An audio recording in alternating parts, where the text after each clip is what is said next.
ఇదే వైసీపీ ప్రభుత్వం అధికారంలోకి వచ్చినా, తెలుగుదేశం పార్టీ అధికారంలోకి వచ్చినా మళ్ళీ బీజేపీ పార్టీతో కుమ్మక్కైతారు.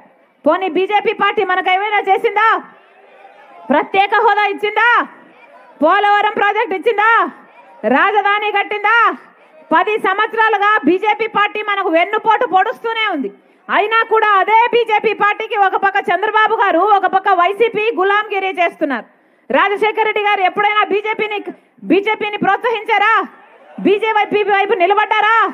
ప్రతి విషయంలో ఖండించారు బీజేపీని.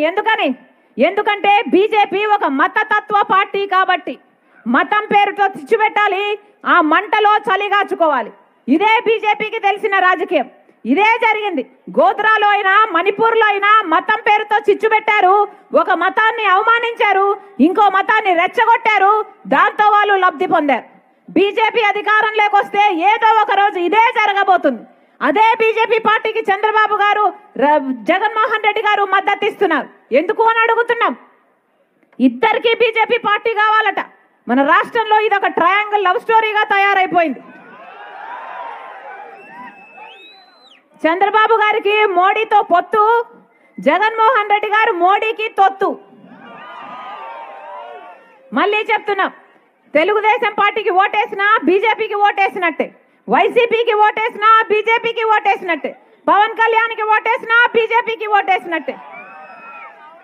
వద్దు, బీజేపీకి ఓటేస్తే మనకు ప్రత్యేక హోదా రాదు, పోలవరం రాజదు, రాజధాని రావు, మన బిడ్డలకు ఉద్యోగాలు రావు, ఇలాగే ఖర్చులన్నీ పెరుక్కుంటూ పోతాయి, పేదవాళ్ళకి ఇల్లులు రావు, వ్యవసాయం బాగుపడదు, కనీసం తాగడానికి కూడా మంచినీళ్ళు ఉండవు. అందుకే చెప్తున్నాం, కాంగ్రెస్ పార్టీ ప్రజల పార్టీ, కాంగ్రెస్ పార్టీ రాజశేఖర రెడ్డి గారి పార్టీ. కాంగ్రెస్ పార్టీ రాజశేఖర రెడ్డి గారు ముఖ్యమంత్రిగా ఉన్నప్పుడు ఎన్ని చేశాడు రాజశేఖర రెడ్డి గారు. మళ్ళీ అలాంటి సంక్షేమ పాలన కావాలి అంటే కాంగ్రెస్ పార్టీ అధికారంలోకి రావాలి. కాంగ్రెస్ పార్టీలో చేరింది రాజశేఖర రెడ్డి బిడ్డ.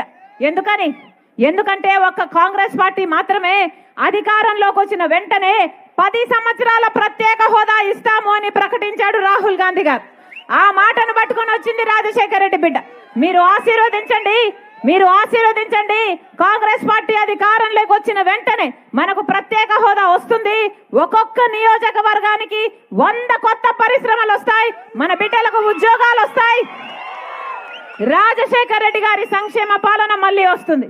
మళ్ళీ ఎన్నికలు వచ్చేసాయన్నా. 13వ తేదీ ఎన్నికలు. ఓటు ఎవరికైతే అనుకుంటున్నారు? ఒకసారి ఆలోచన చేయండి. మన రాష్ట్రం ఏర్పడి 10 సంవత్సరాలు అయితే మొదటి 5 సంవత్సరాలు చంద్రబాబు గారు ముఖ్యమంత్రిగా ఉన్నారు. ఇప్పుడు 5 సంవత్సరాలు జగన్మోహన్ రెడ్డి గారు ముఖ్యమంత్రిగా ఉన్నారు. ఈ 10 సంవత్సరాలలో కర్నూలు ఏమైనా అభివృద్ధి చెందిందా? ఒక్క అడుగైనా ముందుకెళ్ళిందా? బిడ్డలకు ఉద్యోగాలు వస్తున్నాయా? ఇల్లు లేని వారికి ఇల్లు వచ్చిందా? కనీసం మంచినీళ్ళు కూడా సరిగ్గా ఇవ్వటం లేదట కదా. మరి ఇదేనా పరిపాలన? ఏం చెప్పాడు జగన్మోహన్ రెడ్డి గారు? కర్నూలు న్యాయ రాజధాని అన్నాడు కదా. అంటే 3 రాజధానిలో ఒక రాజధాని కర్నూలు అన్నారు. అన్నాడా?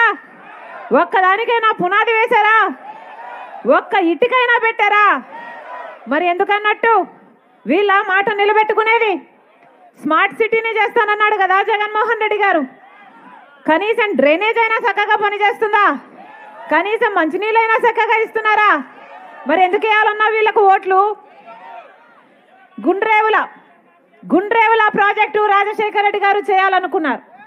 గుండ్రేవుల ప్రాజెక్టు రాజశేఖర రెడ్డి గారు చేసేసి ఉంటే, ఆ ప్రాజెక్టు పూర్తయిపోయి ఉంటే 2 లక్షల ఎకరాలకు సాగునీరు కాకుండా కర్నూలు వాసులకు 6 లక్షల మందికి మంచినీళ్ళు వచ్చే ప్రాజెక్టు గుండ్రేవుల ప్రాజెక్టు చేశారా? రాజశేఖర రెడ్డి గారు అంటే సొంత తండ్రి చేయాలనుకున్న ప్రాజెక్టు కదా. మరి కొడుకు అయ్యింది జగన్మోహన్ రెడ్డి గారు చేసి ఉండాలి కదా. ఏం చెప్పాడు జగన్మోహన్ రెడ్డి గారు? నాన్న వదిలి వెళ్ళిపోయిన అన్ని ప్రాజెక్టులను 6 నెలల్లో పూర్తి చేస్తానన్నాడే జగన్మోహన్ రెడ్డి గారు. మరి 5 సంవత్సరాలు అయింది కదన్నా, పూర్తయిందా?